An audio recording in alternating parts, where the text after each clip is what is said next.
عظیم ترین تقریب منعقد ہوئی تھی مسجد اقصیٰ میں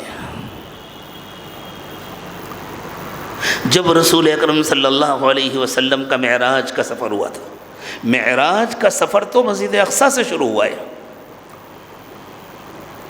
معراج کہتے ہیں سفر کے اس حصے کو جس میں زمین سے آسمانوں کا سفر ہوا ہے۔ اس سے پہلے کا سفر کا جو مرحلہ ہے وہ اسراء ہے، جو مکہ مکرمہ سے مسجد اقصیٰ تک کا سفر ہے وہ تو زمین کی فضا میں ہوا ہے۔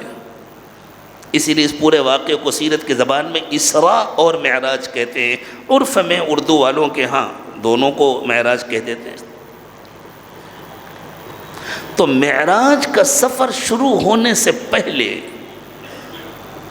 ایک قوم کے معزول کیے جانے اور ایک قوم کو منصب امامت کا تاج پہنانے کی عظیم ترین تقریب منعقد ہوئی مسجد اقصیٰ میں، جس میں تمام انبیاء کرام علیہم السلام تشریف فرما ہوئے اور خاتم النبیین محمد رسول اللہ صلی اللہ علیہ وسلم نے ان کی امامت فرمائی۔ یہ امامت مسجد حرام میں بھی ہو سکتی تھی۔ انبیاء کرام علیہم السلام کی ارواح مقدسہ کو ان کے جسموں کے ساتھ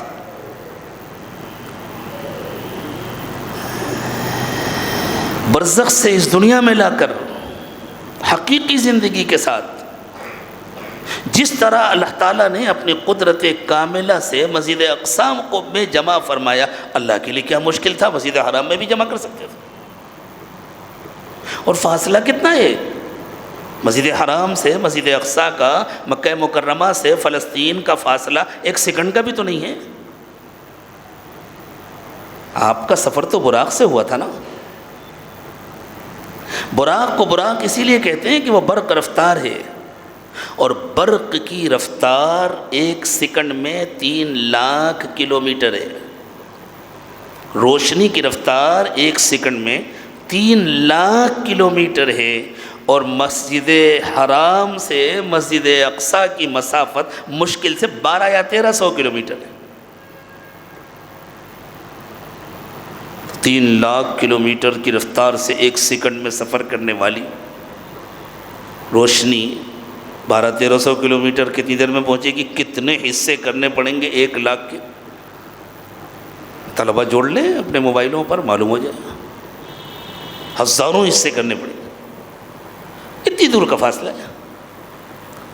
تو اللہ کے لیے کیا مشکل تھا کہ جس طرح اللہ تعالیٰ نے مسجد اقصیٰ میں جمع فرمایا، مسجد حرام میں سب کو جمع کر دیتے۔ لیکن خاص طور سے اللہ کی حکمت کا تقاضا یہ تھا کہ ان سب کو مسجد اقصیٰ میں جمع کیا جائے، اس لیے کہ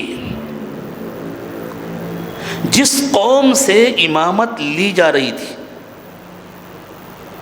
اس قوم کو جن انبیاء کرام کے واسطے سے امامت ملی تھی، وہ سارے انبیاء کرام مسجد اقصیٰ کے امام تھے،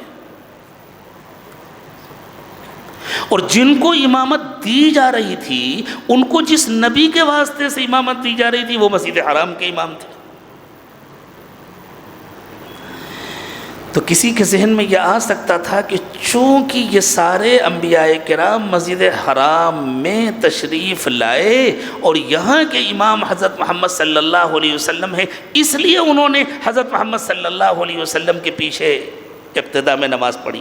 نہیں، وہ مقام جہاں کے امام وہ حضرات ہیں، اس مقام پر ان کو مقتدی بنا کر اور حضرت محمد صلی اللہ علیہ وسلم کو امام بنا کر کے اللہ کی طرف سے یہ تکوینی اعلان کیا گیا کہ اب حضرت محمد صلی اللہ علیہ وسلم ہی مسجد حرام کے امام بھی ہیں اور آپ ہی مسجد اقصیٰ کے امام بھی ہیں۔ اب پوری دنیا کی امامت اور قیادت آپ کے واسطے سے آپ کی امت کے سپرد کی جا رہی ہے۔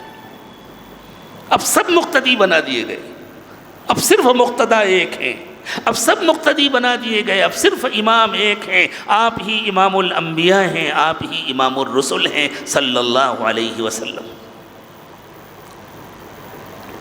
اس واقعے کا جب اللہ تعالیٰ نے تذکرہ فرمایا، اس سفر کا، اسراء کا، تو صرف ایک آیت میں سفر کا تذکرہ ہے اور اس کے بعد فوراً حضرت موسیٰ علیہ السلام کا تذکرہ شروع ہو جاتا ہے.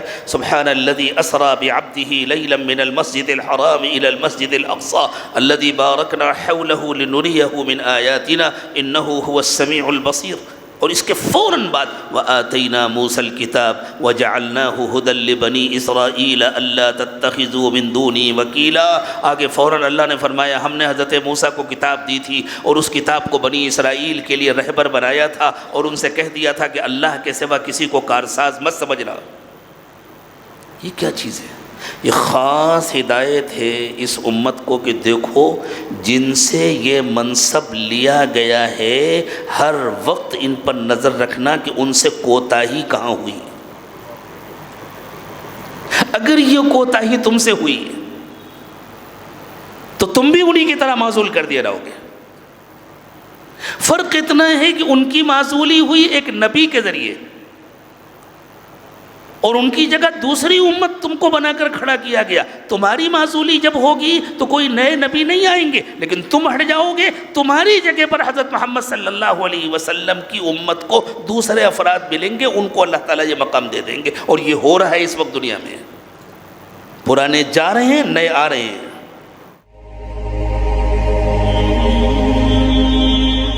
دا میسج میڈیا کے تمام سوشل چینلوں سے جڑے جیسے جوش موج, انسٹاگرام, فیس بک, یوٹیوب.